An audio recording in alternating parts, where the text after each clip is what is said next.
what we will do today is that first, we always get ourselves ready for our energy movements. We will do the breathing together. Some of you, I think, are ready to move to the next level, which means, well, I think all of us. When we do breathing, we also add a little bit of Taoist exercise. This exercise is a Qigong, it's an energy exercise as well. It's called Zhanzhuang. Zhanzhuang is one of the best, very basic, but one of the best ways to balance your immune system. So what they will do is activate your immune, right, to make your immune system more active. So you put your feet shoulder-wise, okay, and then you need to feel that your 10 of your toes are growing into earth, right? You growing into earth. So we do know that when we stand like this, our immune system is not doing anything, right? When we do like this, that we begin to activate, right? So that's the whole trick of Zhanzhuang, is that turn it on, turn it off, turn it on, now we keep it on.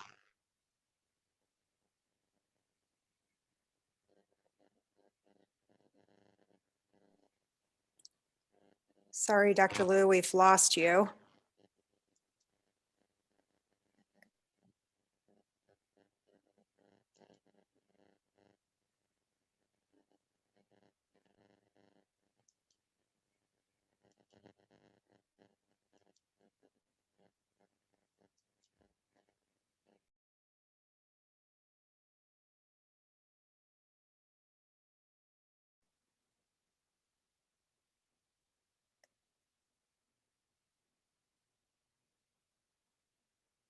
Bear with us, everybody. Find that perfect spot on your mat for some really good energy movements coming your way.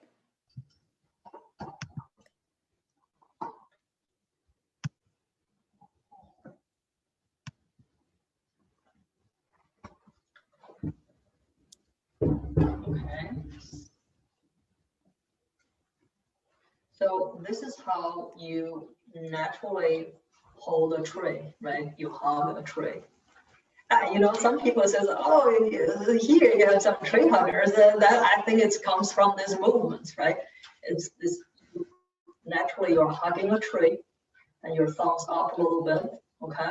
And then just relax everything, relax, okay? And your leg, you want to activate your immune system and put your leg down, just hold your leg, like bend a little bit, okay? And you feel your 10 toes is growing into earth like a tree.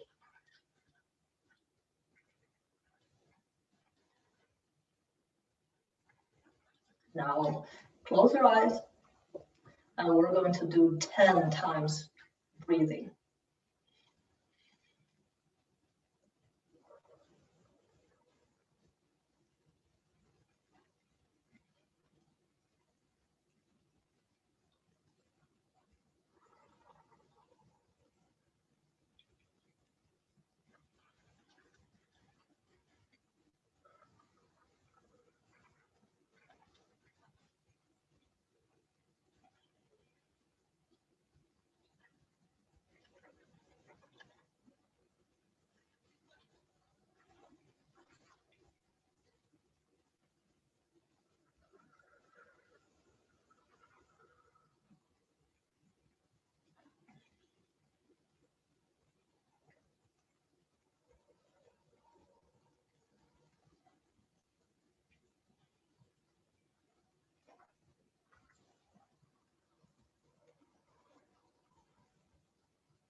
Now we will begin with our 10 energy movements. Always remember, and I want you to breathe naturally. Breathe in, if you can, breathe in from your nose, breathe out from your mouth. 5.5 seconds rule. Yeah.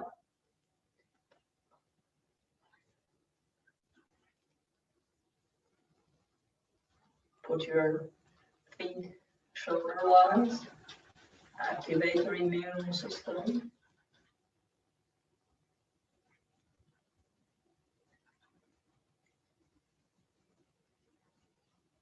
Push the sky, please.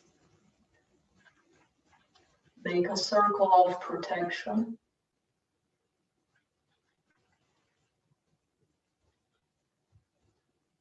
Protect your dantian.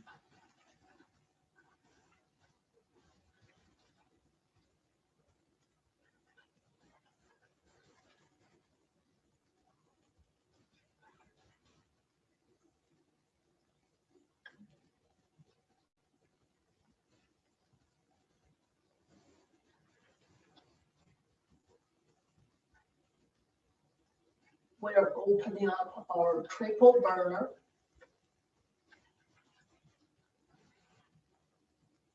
That is the front shoulder of our immune system.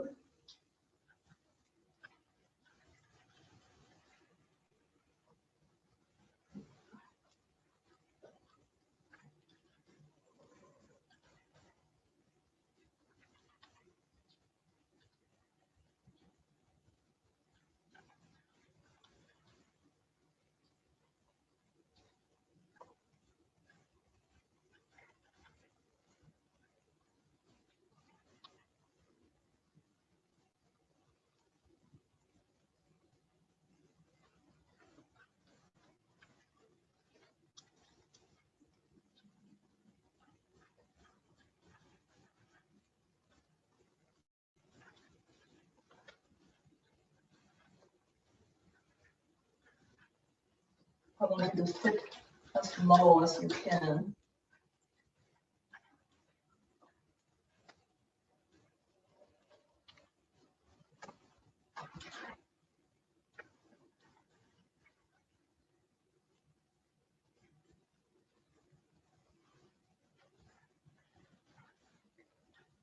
You're balancing your liver, your kidneys, and your spleen.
Now we are balancing our whole GI system. Make sure you touch the sky, touch the ground, right? One up, one down.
A lot of you have GI issues,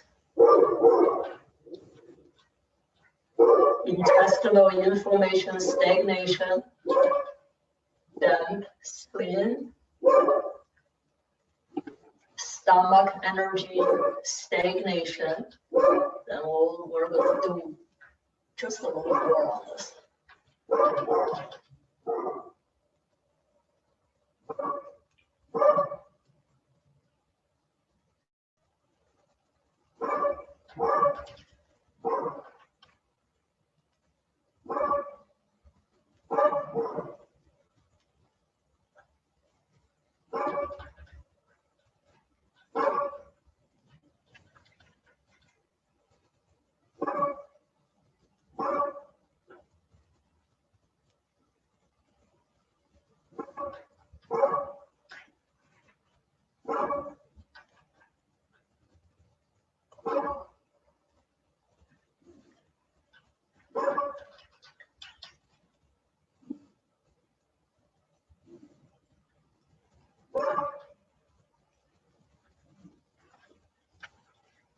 The next movement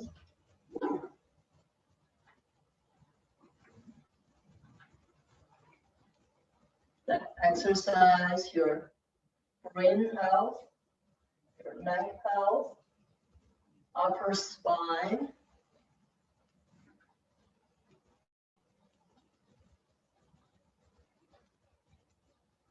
and also help with the lower back pain.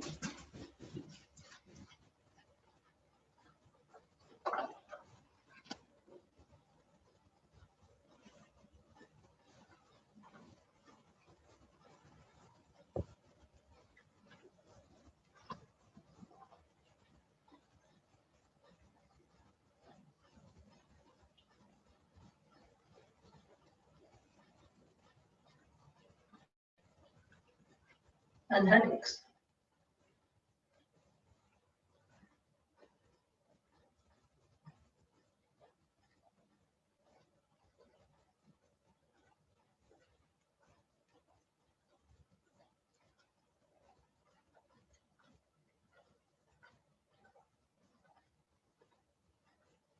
And I want you to open your eyes just a little bit, but yet you are not sleeping. And that will give your liver a break, liver system a break.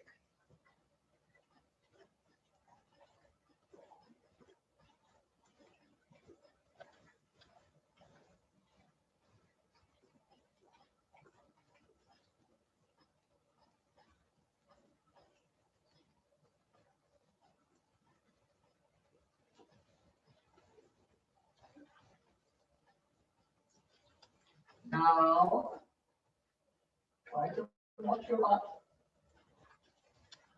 The whole spine health,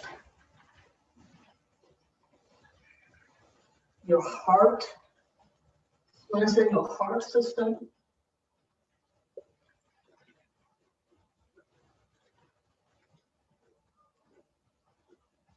strengthen your kidney system. Also bring the heart and kidney system together. Therefore, this movement will help you to do what? Yes, will help you sleep better.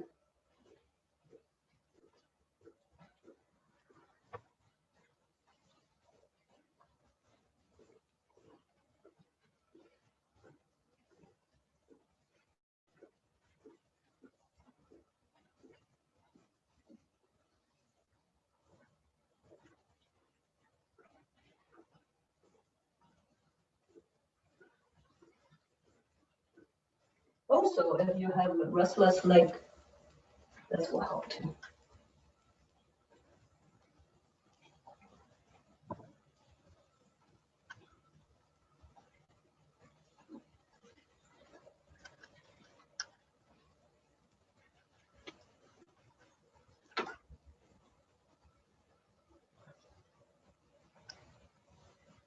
Now begin to exercise the 8 leg meridian lines.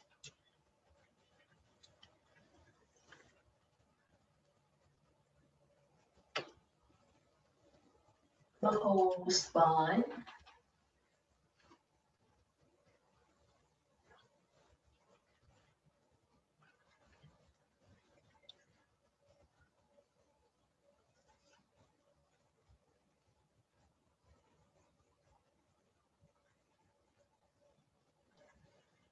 Stretch your stomach.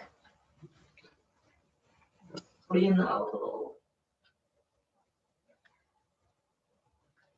Help with the bowel movement as well.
Now our liver health.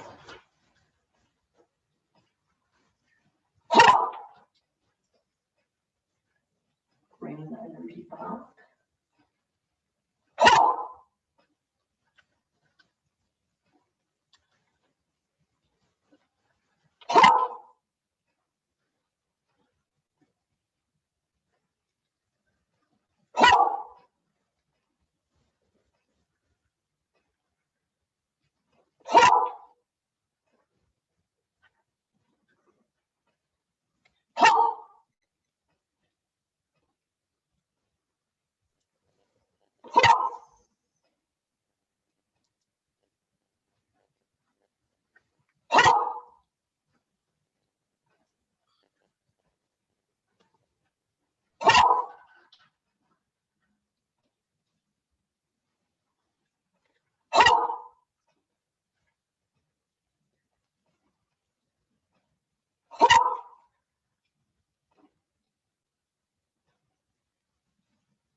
The next one, your kidneys.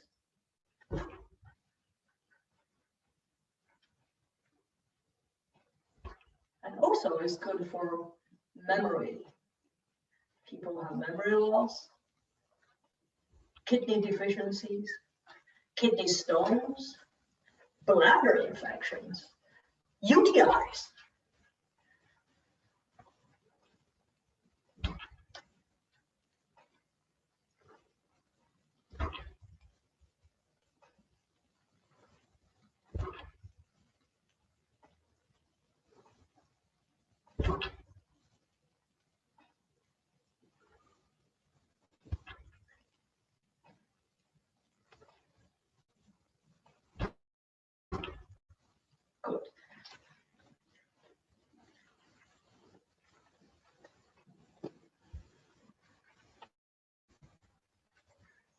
So now remember, we're opening up the 8 leg meridian line, the red meridian line, and then the back, the dew meridian line.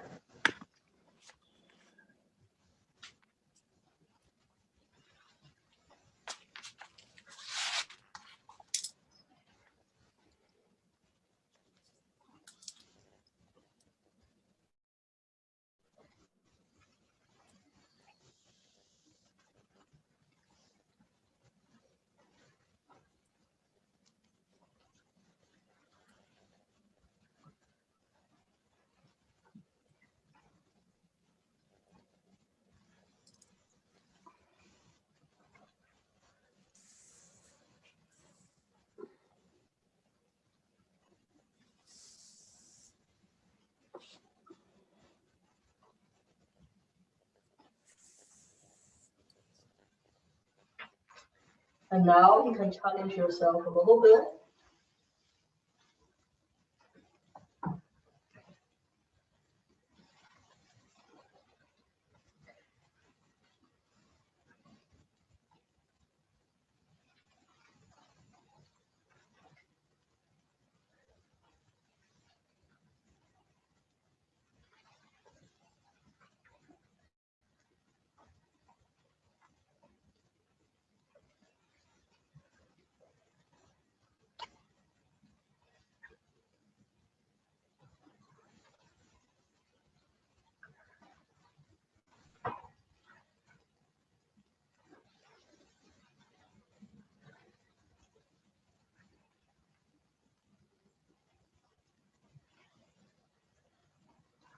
Now hold it down for 5 seconds.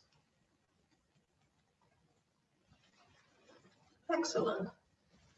Now the last one.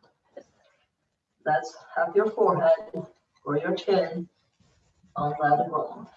Slowly. If you cannot do it yet, no worries. We'll do as much as we can. Eventually, you will get there. Remember, our toes is like spring flowers ready to blossom. And we lean over slowly.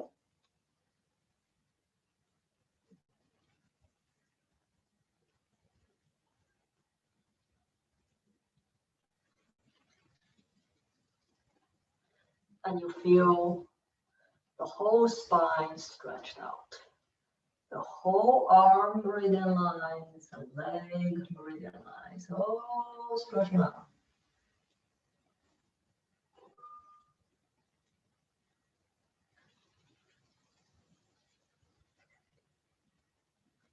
Now we'll hold it down for 5 seconds.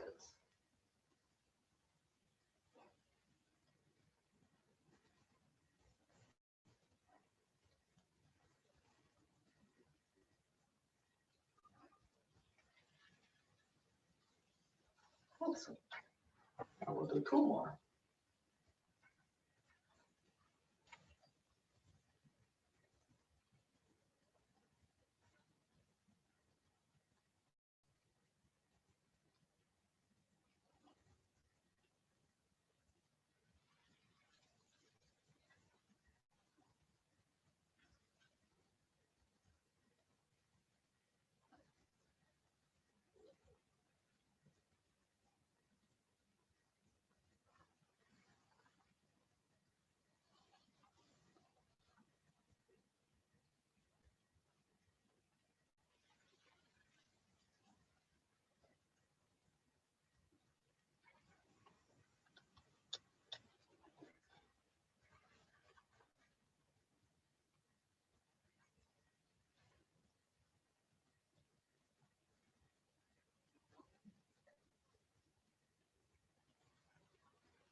So now we're going to do our teaching.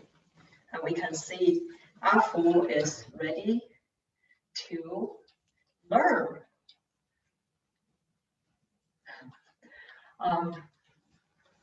So I thought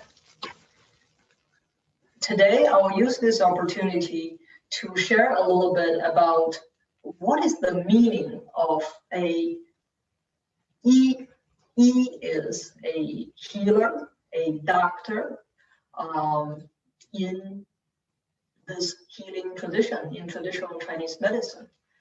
So what we're trying to do is to give you plant seeds, right?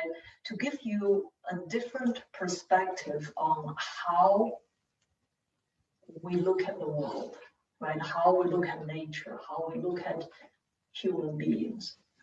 So previously, that what is the fundamental beliefs? The most important thing is we are nature. We are part of nature. We are a part of nature. We are connected to nature and we are a part of nature. That's 天人合一. That is the highest goal and purpose, right? And then there's two fundamental energies that we manifest, our body manifests through these two fundamental energies, energy of yin and energy of yang. There's two energy that they interact with each other. They cannot be complete without each other. So that's the theory of yin and yang. And then we touched a little bit about 5 phases, right? 5 moving elements. How these 5 moving elements or phases that they support each other and yet at the same time they control each other. And we will need both to create that perfect balance, right? And then the next thing we talk about is how these energies, how these moving elements manifest into 5 systems, 5 yin systems first, because the yin systems, they are the systems that they are the governing systems. They are the store systems. They govern the heart. The heart governs the blood, they govern the energy, the liver stored energy. So that 5 yin organs systems, that how they, and then after that, the next teaching or next talk, we'll talk about the 6 yang organ systems. We're not just talking about organs. I want you to emphasize on that. We're talking about the systems, how the systems work together, how different pieces of souls and host in different or housed in different yin organ systems. And so what we basically believe in is that we believe in what Lao Tzu said. Lao Tzu said, "Wei," right? The system, the human beings or any beings in nature, they have this way. Is you don't really need to do anything because they run beautifully. They have their own governing systems, they have their own organizational systems, they have their own, every single cells, we have 10 trillions of them, every single cells has a place. Every single system know precisely what they are doing. So that's what he says. Wu is do nothing. You just don't interfere. That's all you need to do. Don't interfere and you'll be fine. However, Confucius said, "Oh, too late. We already, the balance are already broken, right?" So then that comes Huangdi. Huangdi is the first recorded medical doctor, healer, and also herbalist that really asked his teachers about human health, about what is it, what is our role as a as a doctor, what is our role as a healer? What is it? So in my tradition, that we think that there are two things. We think 医者义也, that's one thing. The second is 医者方知己, 生知己. What does that mean is that we are here as healers, doctors are tools. We are the tools help to nourish and balance life. So what does that mean? And we also are the vessels, 医者义也, we're the vessels of the healing energy. So that's the two functions that that really defined what we are and what we do. So how do we do it, right? What kind of trainings, what kind of things do we need to get there? So I will use myself as an example to tell you that what kind of trainings one need to go through to qualify to be viewed as a healing tool for life, for this being, right? For this being, not just human beings, right? For beings. So there are three major traditions in Eastern world. So one is that the Taoist, the monasteries, they have their own healing tradition, and the fundamentals are the same, right? It's all based on traditional Chinese medicine, based on Taoist healing methods, and based on Buddhist healing methods, and the core is the same. So in that tradition, that people or the monks are divided into different functions. If you are trained as a diagnostic healing monk, so what you will need to do is you will need to go through the trainings no later than, if someone says, oh, the monks will choose you, right? There will be a group of monks, or there will be the diagnostic healing monks, and when this monk is ready to teach, that will choose a little boy, and in the healing Nanda race, and they will choose a little girl, and they will begin to teach them starting very young. 3.5 years old, that is a good starting point. If you are 4 or 5, it's okay, but they rarely take kids. If they are 6, they feel that it has to be before 5 years old. So then you receive daily teaching, right? And from memorizing the formulas and play games, and such as that you draw a person like this acupuncture person, then you will dot them. You will dot the black ones are the stagnation points, and then the blue ones, and if whoever has more blue points, the whole body can turn blue, will win. So you will have trainings like that. You will have variety of trainings. You'll be trained how to do the bone setting. That means you can easily take somebody's jaw out and shoulder out and leg, and then fix them. And you are trained to be a herbalist as well. You're trained to cook. You're trained to do acupuncture. You're trained to study cases, and that's your daily training.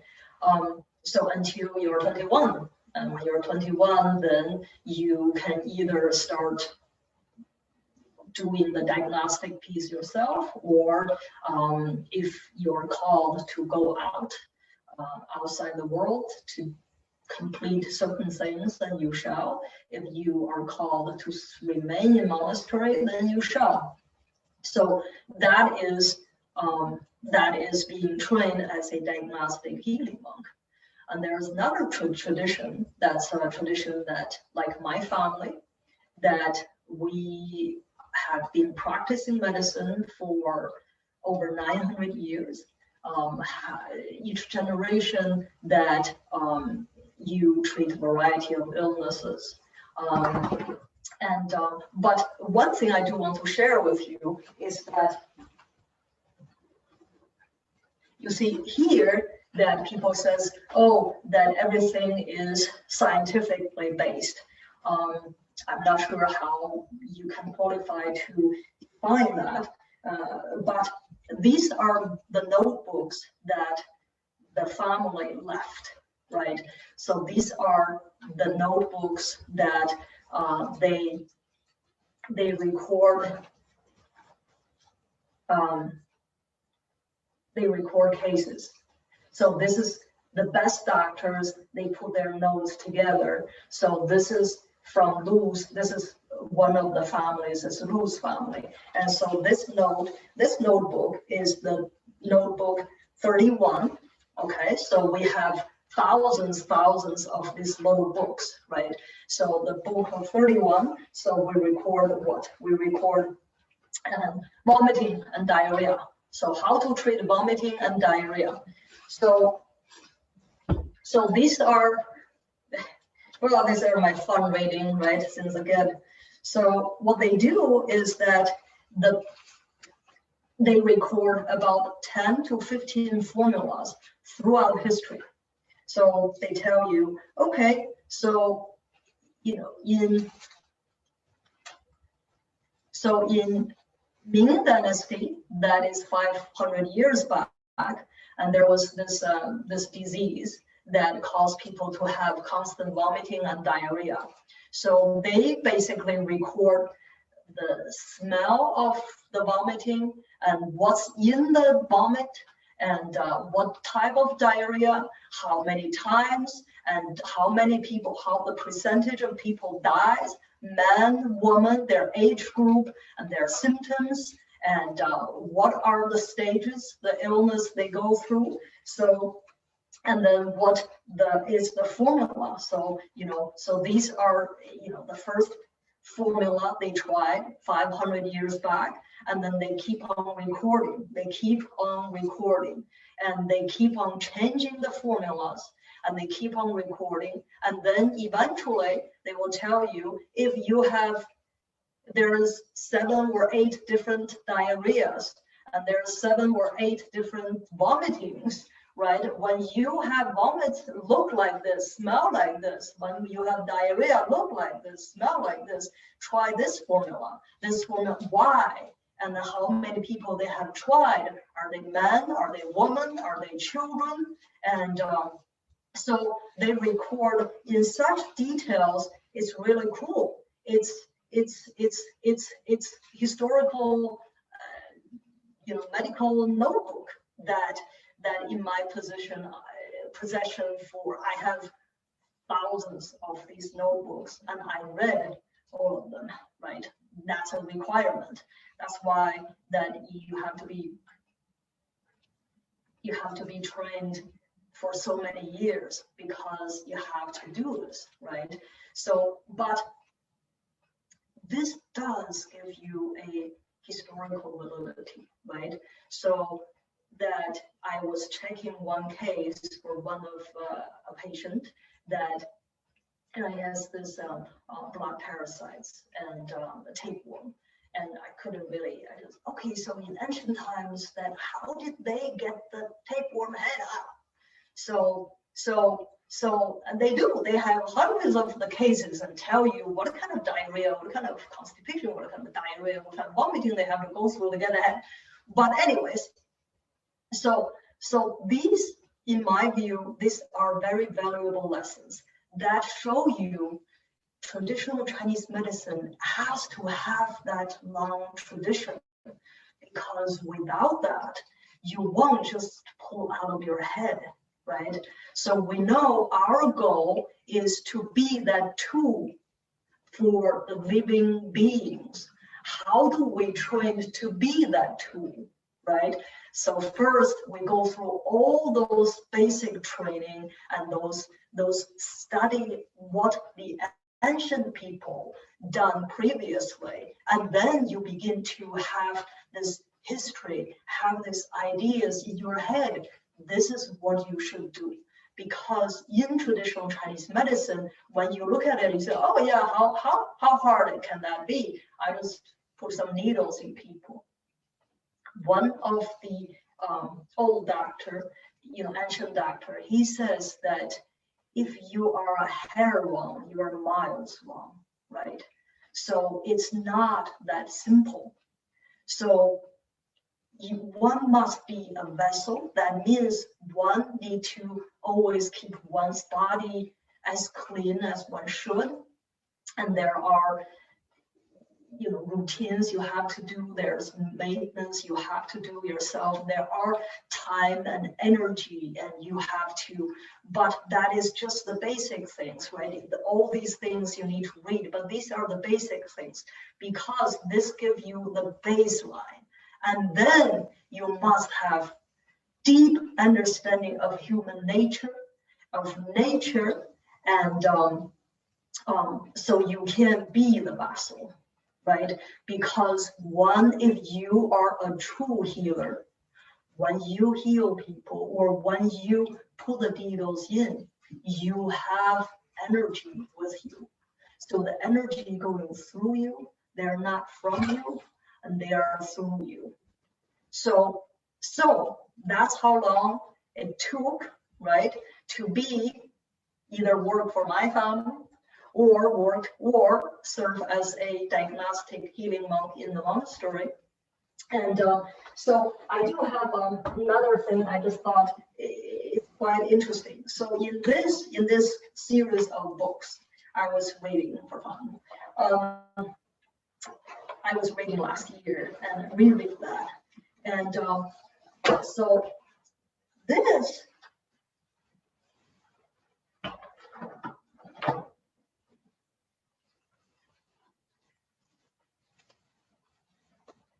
So these series of books that they recorded Wenbing.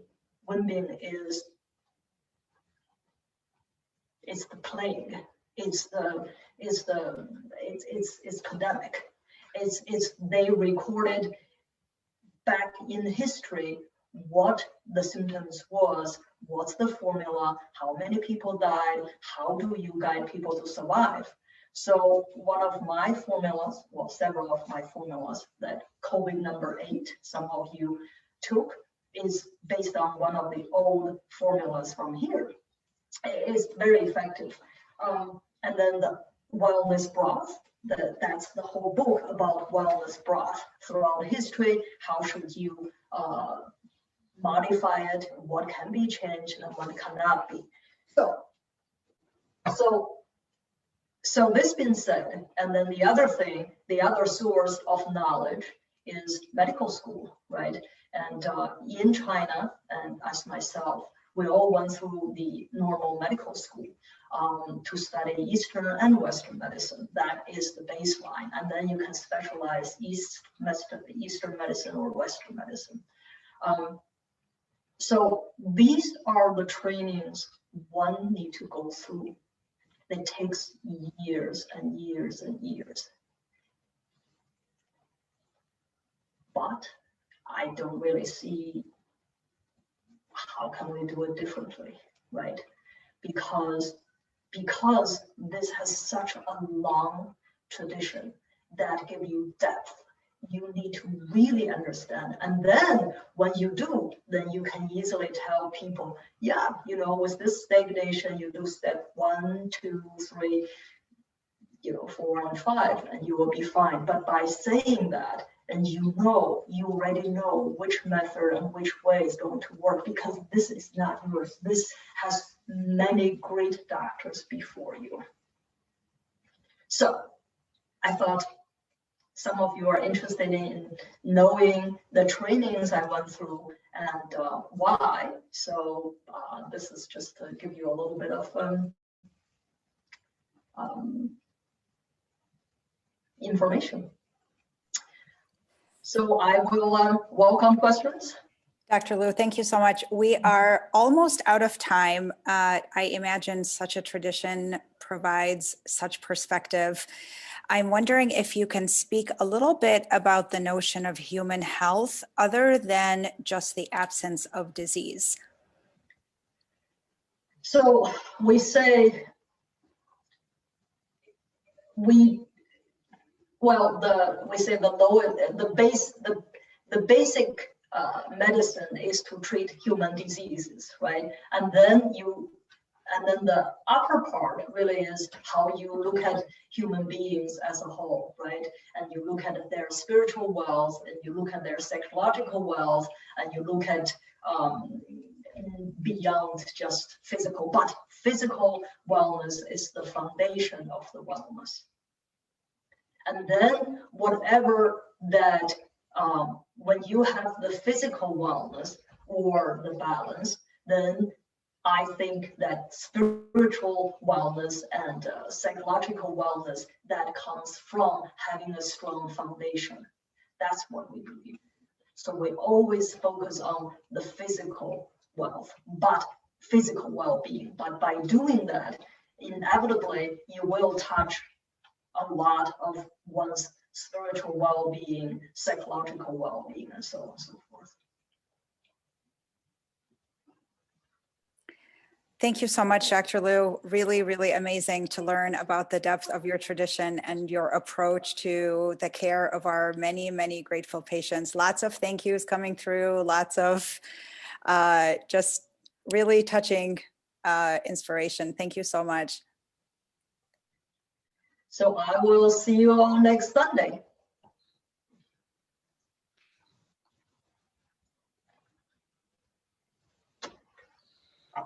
Thank you, Dr. Liu. Thank you, Sarah. Thank you so much. Thank you to you both. You're great. Thank you. Thank you, Dr. Liu. Thank you, Dr. Liu. You are really welcome. Thank you, Dr. Liu. It was great. You are really welcome. Thank you. Very interesting. Thank you, Dr. Liu. Thank you, Dr. Liu. Thank you, Sarah. Thank you, Sarah. Thank you, Dr. Liu.